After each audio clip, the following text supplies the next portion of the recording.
할렐루야. 우리 말씀 함께 보겠습니다. 우리 출애굽기 2장 11절에서 우리 25절의 말씀 함께 보겠습니다. 출애굽기 2장 11절에서 25절의 말씀,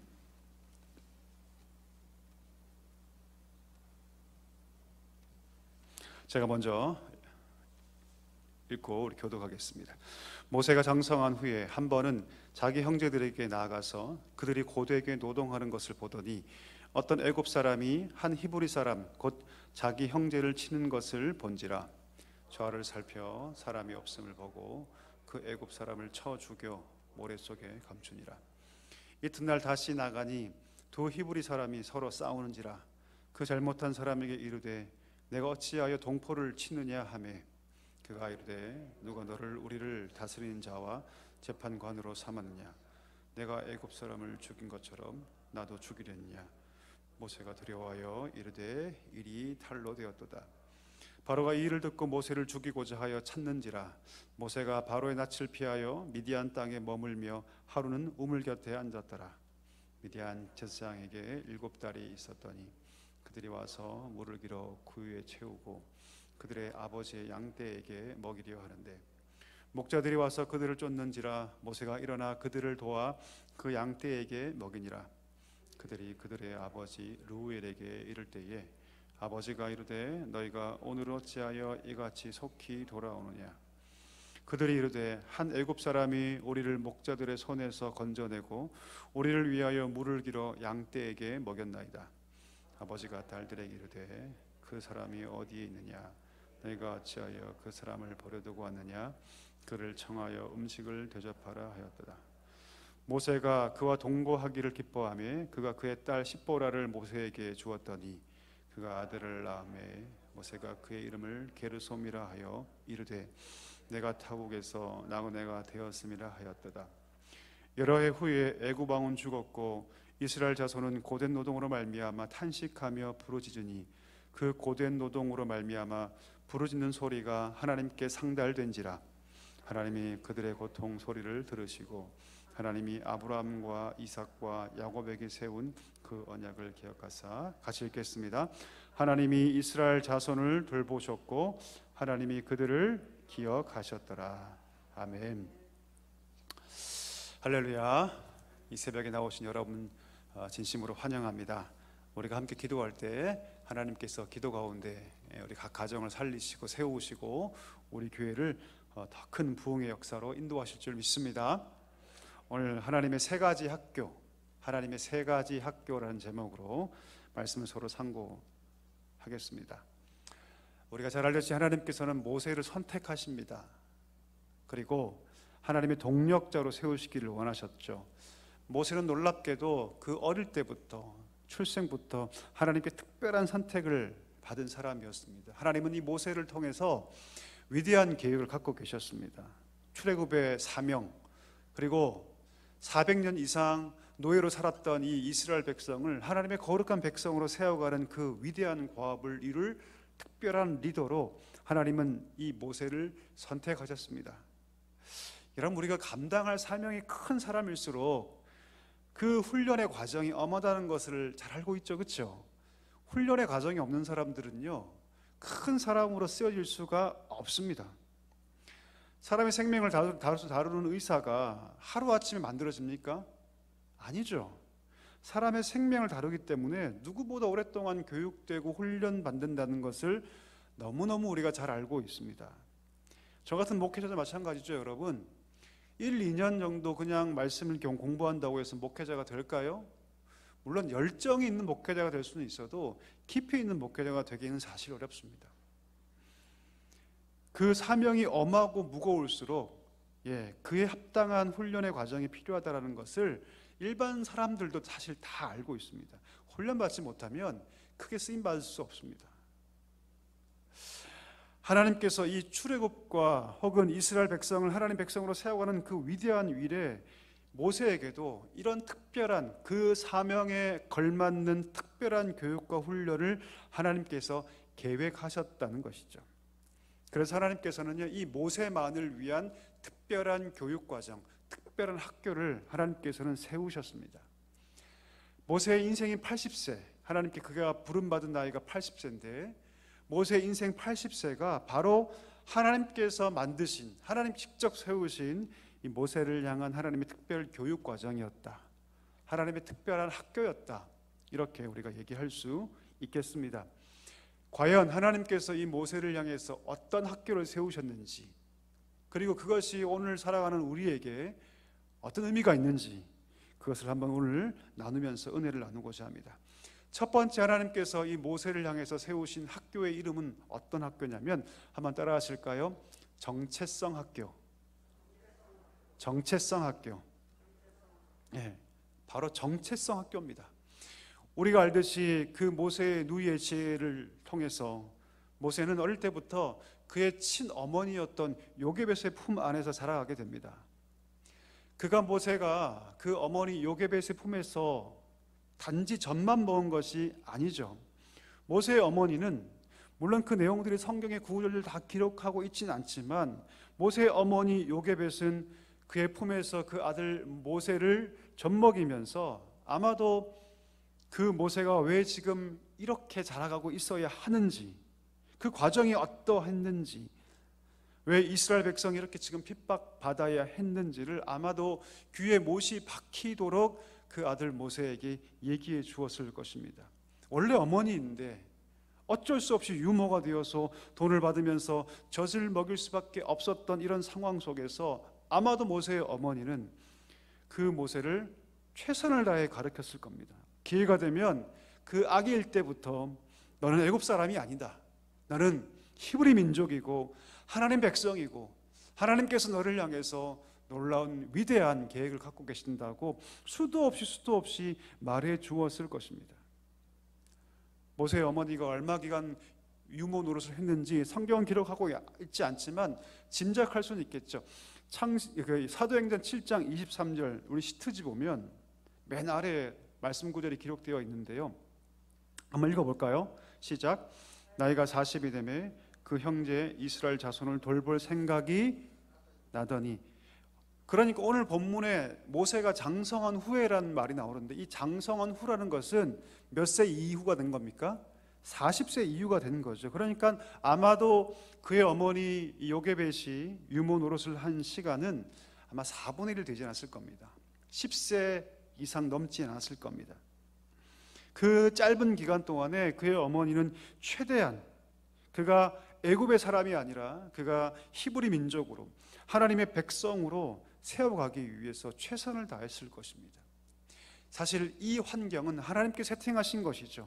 하나님은 이 어머니를 통해서 이 모세가 훗날 하나님의 위대한 하나님의 리더로 쓰임받기 위해서 어릴 때부터 그의 민족으로서의 정체성, 또 하나님께 부름받은 사명자로서의 정체성의 교육을 그 어머니를 통해서 했던 것이죠. 이 어머니의 위대한 신앙 교육은 모세를 애굽 궁중의 그 호사로운 생활에 물들지 못하도록 그렇게 만들었습니다. 그래서 모세가 애굽과 동일화시키는 것이 아니라 모세는 늘 자신을 이스라엘 사람과 동일시하도록 그렇게 살아가게 만들었던 것이죠. 이것이 바로 하나님께서 모세를 향해 만드신 첫 번째 학교, 바로 정체성의 학교였던 것입니다. 하나님은 모세가 그 어머니 품에서 하나님 배우게 하셨고, 더 나아가서 자신이 누구인지, 내가 어떤 사명을 감당해야 하는지, 내가 앞으로 어떻게 살아가야 할지, 내가 지금 어디에 속하여 있는지를 하나님께서 그의 어머니를 통해서 알게 주셨던 것이죠. 이게 첫 번째 모세를 향한 하나님의 학교였습니다. 정체성 학교. 두 번째 하나님께서 준비하신 학교의 이름은 한번 따라 하실까요? 지식의 학교. 지식의 학교. 오늘 우리 시트지 앞절 사도행전 7장 22절에도 이렇게 기록해 있는데 한번 읽어볼까요? 시작. 모세가 애굽 사람의 모든 지혜를 배워 그의 말과 하는 일이 능하여라. 이것이 하나님께서 예비하신 두 번째 학교였습니다. 모세가 진정한 출애굽의 리더가 되기 위해서 그는 반드시 일반적인 학문의 진보가 있었어야 합니다. 사실 여러분, 출애굽의 이 애굽의 학문이 직접적으로 쓰이지는 않죠. 그렇죠? 애굽의 학문이나 애굽의 언어 이런 것들이 직접적으로 출애굽에 필요한 사실 그런 지식은 사실 아닙니다. 하지만 여러분 공부한다는 것이 무엇입니까?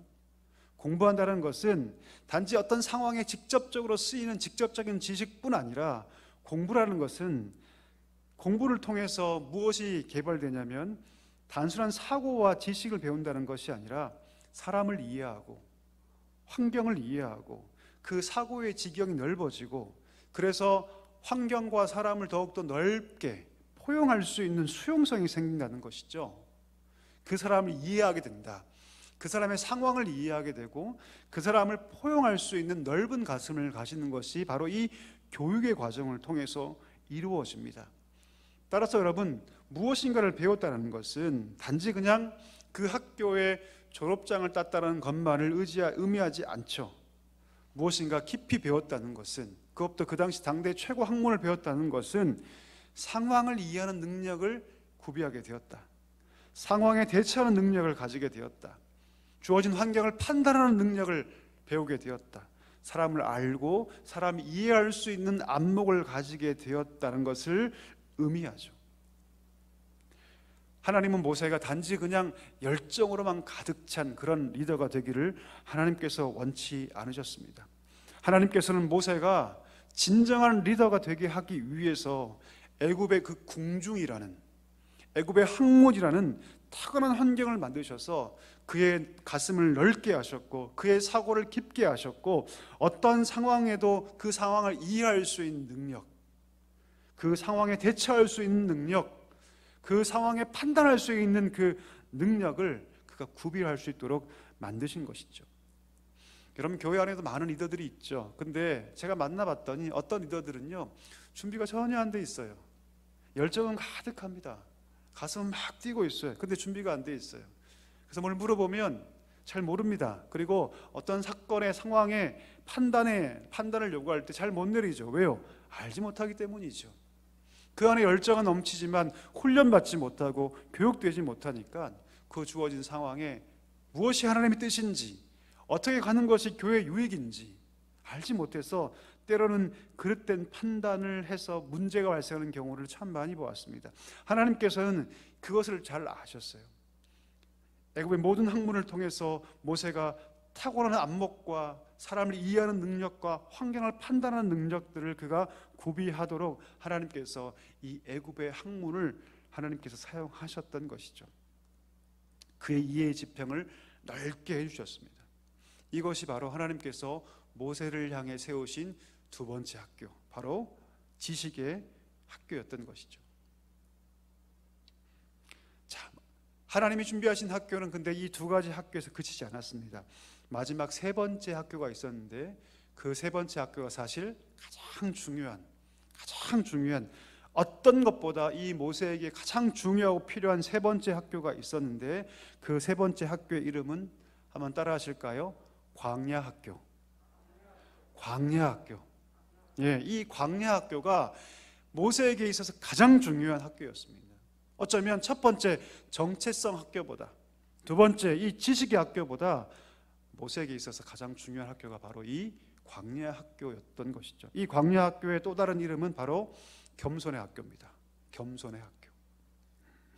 사도행전 9장 23절 우리가 읽었던 본문 7장 23절에 보면 스데반의 설교 가운데 나오는 내용이거든요. 스데반이 모세에 관해 설교하면서 이렇게 얘기를 하죠.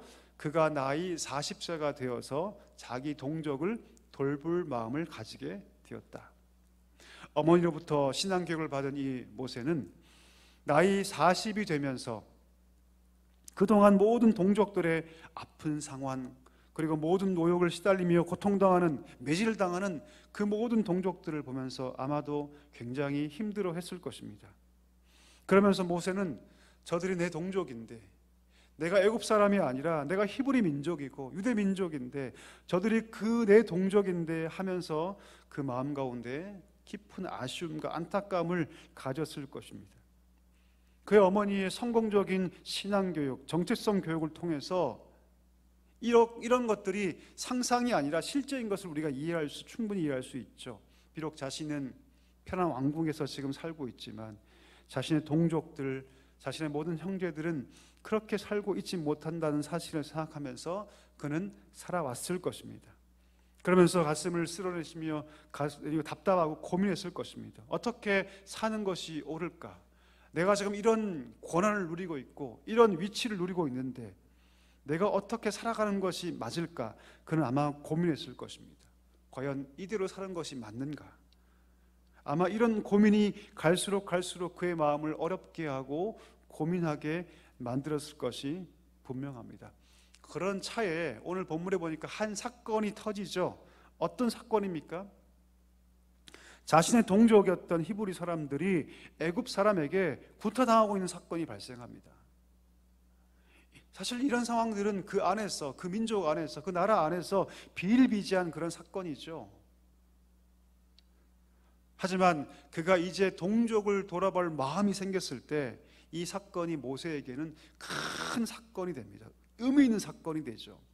과거에는 그냥 아픈 사건, 힘든 사건 정도였다면 자기 동족을 돌아볼 마음이 생기기 시작할 때 이 사건은 모세에게 있어서 굉장히 의미 있는 사건이 됩니다. 참을 수 없는 사건이 되죠.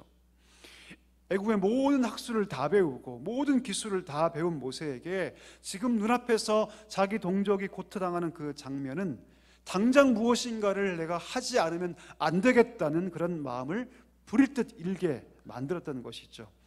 그런데 그 다음에 보면 그렇게 부릴 듯 무엇인가 해야 한다는 그 모세의 마음 속에서 어떤 마음이 확 치고 올라오냐면 살해의 마음, 사람을 죽이는 마음이 일어나요.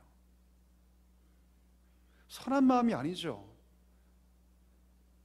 내가 동족을 위해서 내가 무엇인가를 해야겠다, 내가 참지 못하겠다 하는 그 마음 가장 깊은 곳으로 뭐가 치고 올라오냐면 죽이고자 하는 마음이 치고 올라옵니다. 살해하고자 하는 마음, 순식간에 사람을 죽이고자 하는 살해 충동을 그가 가질 정도로 사실 모세는 아주 급한 성격의 사람이었던 것 같습니다. 아주 교만한 사람이었죠. 이 정도의 위치에 있으니, 내가 이런 지위를 누리고 있으니 저 정도의 사람은 내가 죽여도 돼, 아무도 모를 거야. 그 정도로 그는 급하고 교만한 사람이었던 것 같습니다. 한번 생각해 볼까요? 만약 모세가 이런 성격을 그대로 가지고 이스라엘 백성을 광야로 이끌어갔다면 어떤 일이 벌어졌을까요? 광야에서 그 백성을 잘 인도했을까요? 어땠을까요? 이런 급하고 순식간에 사람을 죽이고자 하는 그런 혈기를 가진 그런 리더로서 여전히 광야의 백성을 인도했다면 어떻게 되었을까요, 여러분? 아마 우리가 그 상황을 충분히 짐작하고 남죠. 이런 성격, 여러분, 지도자로서 아주 치명적입니다. 교회 리더가, 교회 목회자가 이런 성격 가졌다면 부릴 듯 화를 내고 사람을 치고 정죄하고 치리하고 그렇게 하면 여러분, 교회가 어떻게 될까요? 난리가 나겠죠, 그렇죠? 여러분, 제가 그런 목회자가 안 되기를 여러분 기도해 주십시오. 여러분, 한국교회 많은 교회들이 그런 리더 때문에 고통당하는 것들을 저는 여러 봤습니다. 급하고 교만하고 불같이 화를 내고 순식간에 사람을 해하고자 하는 그런 충동이 급하게 일어나는 사람들이 리더가 되었을 때 얼마나 교회가 힘들어지고, 교회뿐 아니라 얼마나 공동체가 힘들어지고 결국 무너지는 것을 저는 숱하게 보았습니다. 하나님은 모세의 이런 성격들을 너무나 잘 알고 있었습니다. 놀랍게도 모세는 사람을 죽입니다. 그리고 이 살인 행위에 조금도 죄의식을 느끼지 못해요. 그리고 모래 속에 파묻어 버립니다. 아마도 이렇게 행동했던 모세의 마음 가운데는 시원한 마음, 내가 내 할 일을 다 했다, 나홀의 만족감도 있었을지 몰라요. 어쩌면 내가 동족을 위해서 사람을 죽인 일을 보고 사람들이 나를 영웅으로 칭송할 수 있을 거라고 생각했을지도 모릅니다. 아무런 죄의식 없이 그는 한 사람을 모래에 파묻어서 자기의 행동을 다 그냥 덮어버리고 무마해버립니다. 결국 그 모세의 행동을 하나님께서 그냥 두지 않으시죠. 그의 모든 살인 행동을 만천하에 드러나게 하십니다. 그의 행동이 애굽인에게도 그리고 동족인 유대인에게도 전혀 인정받지 못합니다. 왜요, 여러분? 동족의 눈에 있어서 이 모세는 바로의 궁에서 기생하면서 온갖 후사를 다 누리면서 자신들을 압박하고 착취하는 그 바로에 얹혀 사는 아무런 생각 없는 사람으로 비춰져 있었기 때문입니다. 그 갑자기 자기를 위한다고 하면서 자신을 위해 살인을 저지르고 자신의 지도자가 되겠다고 그렇게 꿈을 품는 그 모세를 아무도 인정하지 않았다는 것이죠. 결국 모세의 모든 계획이 하루아침에 물거품이 됩니다. 처참하게 실패로 끝나죠. 결국 그는 스스로 비겁하게 도망갑니다. 광야로 도망가죠. 어떤 것도 가지고 있지 못하고 어떤 것도 붙잡지 못하고 광야로 그는 비참하게 도망갑니다. 여기서 비로소 하나님의 세 번째 학교가 시작되는데 그 학교의 이름이 바로 광야 학교입니다. 광야 학교. 이 세 번째 광야 학교는요, 그렇게 높고 높았던 모세가 평범해진 학교죠. 겸손해진 학교죠. 그는 그곳에서 애굽의 모든 학술과 학문을 다 버려야만 했습니다. 광야는 그 필요 없거든요. 광야는 사실 여러분 애굽의 학술과 학문이 필요 없습니다. 거기는 그냥 오래 참고 기다려야 하는 인내와 온유의 학교였습니다. 그 학교에서 무려 하나님은 40년 동안 그 학교 생활을 하게 하십니다. 모세는 거기에서 철저히 낮아지죠. 철저히 깎여지죠. 새로운 사람들과 만나서 광야에서 광야의 생존 훈련을 그가 배웁니다. 사람을 알게 되고 사람을 이해하는 훈련도 받게 되죠. 그리고 지혜 훈련을 받게 됩니다. 오늘 본문에 보니까 우연하게 구해준 그 목자들에 의해서 새로운 삶을 살게 되는데 타국에서 그는 객이 되어서 나그네가 되어서 그는 그렇게 살아가게 됩니다. 모세는 내가 그 옛날 가졌던 내가 이 백성을 구해야겠다는 그런 사명감도 다 잃어버립니다. 그 모든 학문도 기술도 다 잃어버리게 되죠. 그저 그냥 양을 치는 목자가 되어 40년간 그렇게 나그네로 살아가게 됐던 것이죠. 놀랍게도 근데 그 40년의 기간이 바로 하나님의 광야 학교였습니다. 하나님이 준비하신 학교. 그 모든 교만함을 다 꺾어버리고 겸손하게 광야의 생활에 최적화되어서 살아가는 삶, 애굽에 가졌던 모든 궁중의 기쁨과 즐거움도 다 없어졌습니다. 애굽의 모든 보화와 재물도 다 잃어버렸죠. 없어졌죠. 하지만 그가 얻은 것이 있는데 그게 무엇입니까? 바로 하나님이셨습니다. 그 빈 가슴, 그 빈 심령 속에 하나님께서 찾아와 주셨어요. 그리고 그 마음을 가득 채워 주셨습니다. 그의 나이 80에 불붙는 떨기나무 속에서 하나님을 만나지 않습니까? 그때 비로소 모세는 알게 됩니다. 아, 이것이 하나님의 학교였구나. 나를 세워가신 하나님의 놀라우신 계획이었구나. 그가 비로소 그 모든 인생의 퍼즐이 사실은 맞춰졌다는 것을 그가 알게 되었던 것이죠.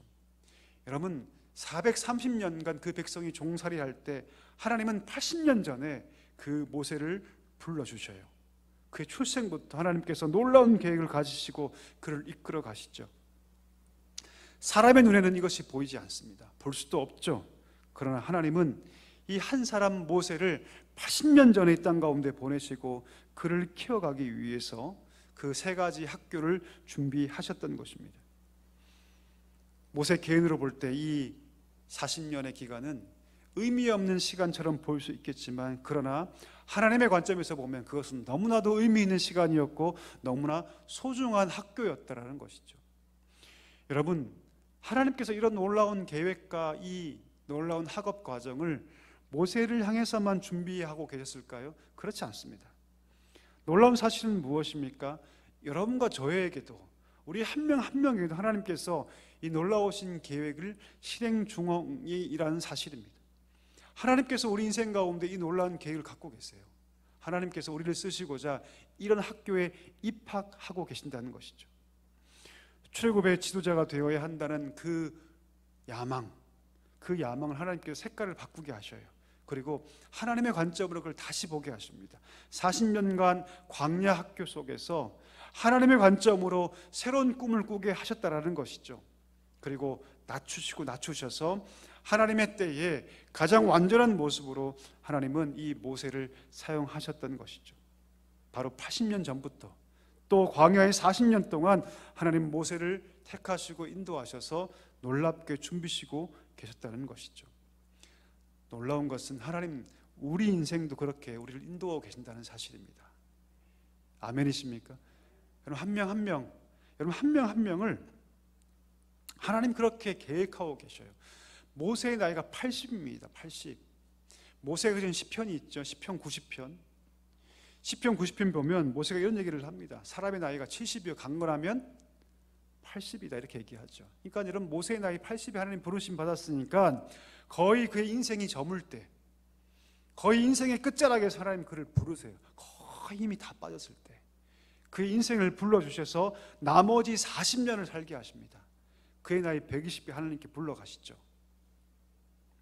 하나님께서 우리 인생 한 명 한 명을 통해서 이 학교를 준비하고 계십니다. 이 계획을 하나님께서 실행하고 계세요. 그리고 철저하게 준비시키셔서 우리를 하나님 때에 일하신다는 것이죠. 사용하게 하신다는 것이죠. 하나님의 때에 모세를 통해서 그 출애굽의 역사를 보게 하셨듯이 하나님께서 저와 여러분의 삶 속에 그러한 계획과 뜻을 갖고 계시고 하나님의 학교에 입학시키셔서 우리를 훈련시키심으로 우리를 통해서 주의 놀라우신 일들을 감당케 하신다는 사실입니다. 여러분 이 사실을 믿을 수 있기를 축복합니다. 누구나 준비의 기간이 있죠. 누구나 준비 기간이 있습니다. 어쩌면 우리의 인생 전부가 그런 준비 기간, 그런 하나님의 학교의 과정일 수 있습니다. 우리 인생 가운데 그 놀라우신 하나님의 그 학교, 그 은혜의 계획이 지금 진행 중에 있다는 것을 여러분 믿을 수 있기를 간절히 소망합니다.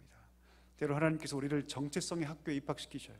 세상에 물들 때 하나님의 백성이 아니라 세상의 백성화 되어서 세상의 노예가 되어서 세상의 쾌락의 종이 되어서 사는 자들을 하나님께서 불러주셔서 하나님께서 정체성 학교에 입학시켜 주십니다. 너는 세상에 속할 자가 아니야.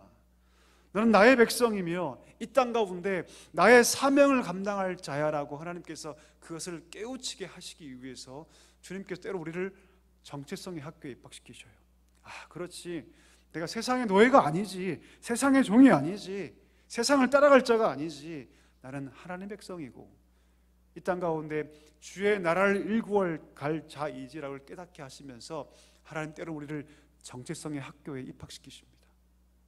혹시 여러분 인생이 지금 그 속에 있지 않습니까? 그렇다면 기쁨으로 그 과정을 잘 감당할 수 있기를 소망합니다. 때때로 하나님께 우리를 지식의 학교에 입학시키셔요.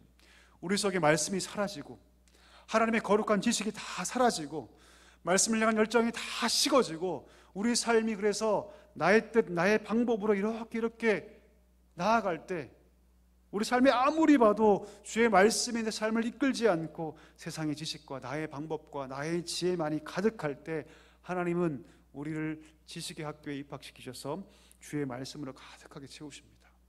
그리고 배운 그대로 살라고 말씀하시는 것이죠. 여러분 하나님께서 여러분 인생을 그 지식의 학교에 입학시키실 때 말씀으로 충만케 된 놀라운 역사 있기를 간절히 소망합니다. 하나님 백성은, 하나님의 종들은, 하나님의 리더들은 말씀으로 충만해야 합니다. 말씀이 없으면 그 일을 감당할 때 세상 얘기밖에 나오지 않습니다. 자기 얘기밖에 나오지 않아요. 여러분 말씀이 나오지 않아요. 말씀으로 가득할 때 내가 섬기는 그 자리에서 나를 통해서 말씀이 흘러갑니다. 그러나 말씀으로 준비되지 못하면 내가 섬기는 그 자리에서 말씀이 흘러갈 수가 없어요. 하나님께서 여러분의 인생을 지식의 학교에 입학시키실 때 말씀을 충만히 먹을 수 있기를 간절히 소망합니다. 그래서 여러분을 통해서 섬기는 자리마다 주의 말씀이 충만하게 흘러갈 수 있는 역사가 있기를 간절히 소망합니다. 때때로 하나님께서 우리 인생을 광야의 학교에 입학시키십니다. 우리가 교만할 때 나의 의로 충만하고 나의 혈기로 충만하고 나의 뜻으로 충만할 때 하나님께서 그것을 꺾이시고자 우리 인생을 때로 광야의 학교에 입학시키십니다. 그때 여러분 그 광야의 학교에서 비록 그 광야의 학교가 여러분 정말 쉬운 학교는 아닙니다. 왜요? 나를 버려야 하는 학교거든요. 내가 낮아져야 하는 학교거든요. 그래서 여러분 쉬운 학교는 아니죠. 하지만 하나님께서 우리 인생을 그 광야의 학교에 입학시키실 때 그것을 기쁨으로 받고 겸손하게 우리 자신을 낮출 수 있는 은혜가 있기를 간절히 소망합니다. 이 학교에 들어가서 잘 수료하면 하나님께서 우리 인생을 놀랍게 사용할 줄 믿습니다. 이 은혜가 우리 모든 귀한 성도의 삶 가운데 충만하게 있기를 간절히 소망합니다.